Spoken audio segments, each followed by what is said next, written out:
po kami ngayon sa harap ng South Gate at inaabangan ang aming mga passes para makapasok kami sa South Gate. South Gate. Ito ang forces ng Salamat Lord.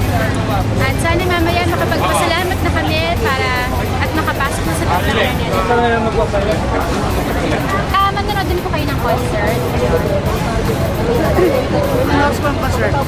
Ano po, mga alas 3. Pwede siya kayo.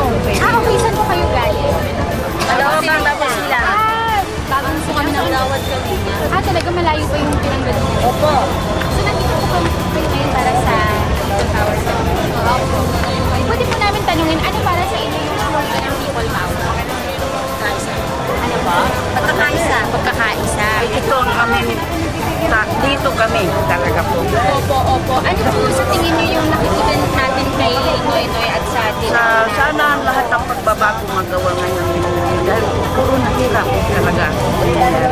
Hirap na kami. Sa bagong silang lang, hirap na. Daga bagong silang kami. Opo, sa GK din po. Sa Digi po kami. Kaya kami, kung anong pagkakaisa namin, nandito po kami. Kahit mahirap lang. Okay lang. Opo. Huling tanong na po, ano para sa inyo ang kahulugan, yung tunay na kahulugan ng People Power? Ang pagkakaisa po, ang people power, pagkakaisa pa rin dahil dati po, nandito rin kami. Nandito rin kayo noong 1986. Hirap na hirap din kami noon, pero nangyari. Kaya sa pagkakaisa, siguro mangyayari din.